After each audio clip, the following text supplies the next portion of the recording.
Balik lagi sama Coach Jonathan Leonarda. Hari ini gue ada berita yang sangat menyenangkan, tapi begitu juga sangat mendukakan dan membuat gue sedih juga.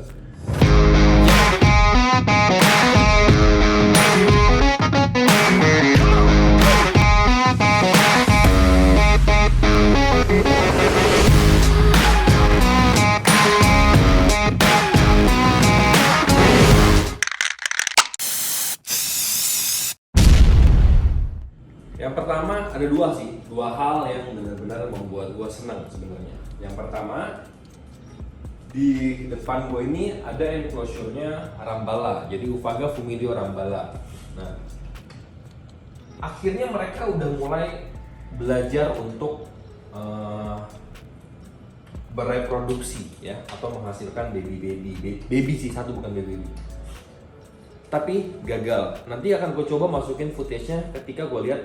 Ekspektasi gue juga tumbuh kembangnya ada yang nggak benar, ada sedikit yang deformasi atau deformation karena kaki depannya tidak berkembang dan bertumbuh, hanya memiliki kaki belakang dan akhirnya dia mati. Sangat menyedihkan. Tuh bisa kelihatan ya.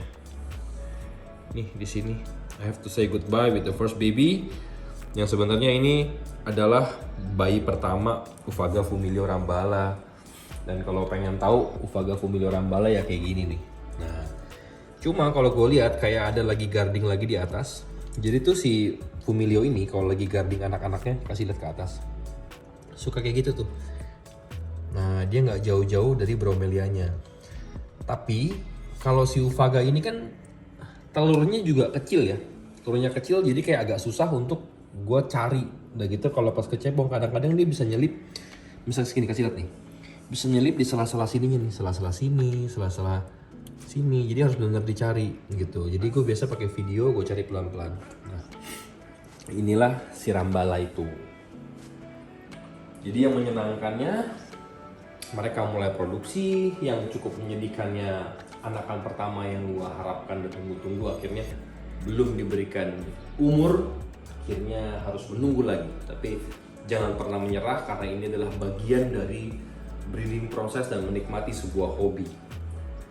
Kolon di dalam kolon masih belum ada perkembangan, tapi seperti yang gue bilang, feeling gue tuh keras banget kalau si kolon ini udah punya baby atau punya tepo. Tapi so far gue nggak bisa menemukan ada di mana. Ya, jadi gue biarin aja. The good news, di video sebelumnya gue ngomongin tentang si Bastimentos ya. Buat gue dalam Fumilio family itu Bastimentos salah satu favorit gue. Di video sebelumnya ada dua froglet atau anak kata. Yang satu keluar dengan baik, yang satu lagi dia bloating, ada deformasi juga. Sebenarnya begini, hal-hal seperti ini di fase-fase awal kita dalam breeding itu hal yang normal dalam berbagai macam binatang. Itu hal masih normal. Karena pembuahannya kurang baik atau sistem reproduksi mereka kurang baik. Terus gue pikir kan cuma dapat satu baby kan, satu froglet. Ternyata ada dua. Kita coba lihat dan mudah-mudahan bisa kelihatan. Dan kebetulan dua ini kita memiliki dua varian warna yang berbeda. Nih. Yang pertama merah sekali, bisa lihat nggak di sini? Tuh, itu adalah baby pertama. Nih, tuh. Baby pertama yang kita hasilkan dan warnanya luar biasa, merah banget, solid, pokoknya keren banget. Setelah yang bloating mati, akhirnya gue keluarkan. Secara nggak sengaja ternyata kita melihat dia punya saudara, punya adik, dan warnanya cenderung lebih ke kuning ke orange ya. Kita coba ya, gue coba gangguin sedikit biar dia mau keluar. Nah, tuh bisa kelihatan nggak? Tuh, gue nggak mau banyak mengganggu. Mereka tuh kecil banget, ntar ya.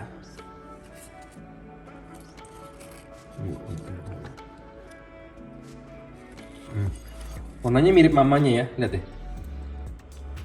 Tuh, dia berdua nih. Mirip banget sama papa mamanya. Warnanya lebih ke orange, bisa dideketin nggak pakai zoom yang ini nih. coba nggak apa-apa, mungkin agak pecah sedikit masih kelihatan.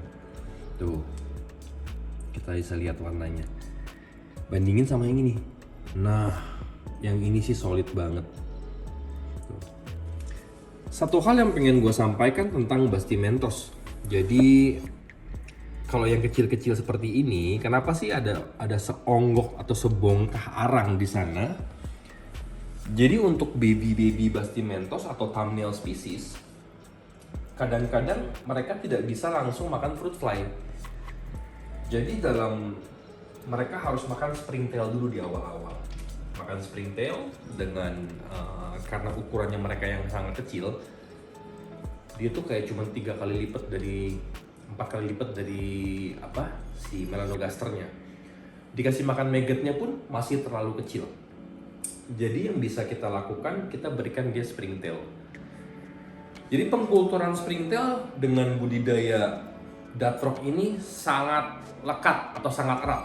Ketika mau budidaya springtail, kita wajib untuk membudidayakan dan selalu punya stok springtail. Karena apa? Kita nggak usah bilang tentang si thumbnail. Kadang-kadang ada beberapa spesies, mau itu Tinctorius, mau itu Auratus dan lain-lain, yang ketika dia morph out tapi fisiknya nggak besar, mereka memerlukan springtail untuk di fase awal. Nah, pertanyaannya, dustingnya bagaimana? Tidak kita dusting. Jadi substrate yang gue bikin itu sudah mengandung beberapa kandungan mineral yang mereka butuhkan. Jadi ketika mereka bersentuhan, dia bisa menyerap kandungan-kandungan mineral yang mereka perlukan. Untuk kalsium sementara tidak diberikan dulu, mungkin setelah nanti berjalan 1-2 bulan, dia udah agak besar, baru mulai kita masukin lagi lalat buah. Nah, kita bisa lihat tuh bagaimana dia hunting, sini kasih aja dari jauh. Bagaimana dia hunting makanan di area itu? Tuh lucu banget kan, di area arangnya itu. Dan keunikan dari si Bastimentos ini, kita tuh bisa biarin dia tuh ya berkomunal. Yang penting ingetin aja yang mana anaknya, yang mana orang tuanya. Jadi sementara ini akan gue biarkan dulu sampai jumlahnya nanti makin banyak. Tuh. Lucu ya, dia tuh bisa hunting-hunting ke dalam. Yang ini lebih berani, yang kuning mana ya tadi ya? Tuh yang kuning di belakang sana. Jangan-jangan ada 3 ya? Hah? Coba lihat. Ini yang tadi bukannya? Iya. Oh yang tadi ya? Nih warnanya sini. Tuh.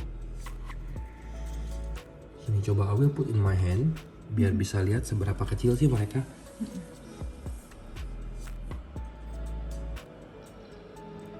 Nah, sini. Jadi kalau mau lihat, inilah seberapa kecilnya mereka tuh, udah kayak lalat. Tuh, hai buddy. Lucu banget ya, dan ini perfect. Kita lihat yang merah. Ya. Kita lihat yang merah. Nah, ini yang merah. Yang merah banget. Bisa kelihatan nggak sih? Kita nih. Bagus banget.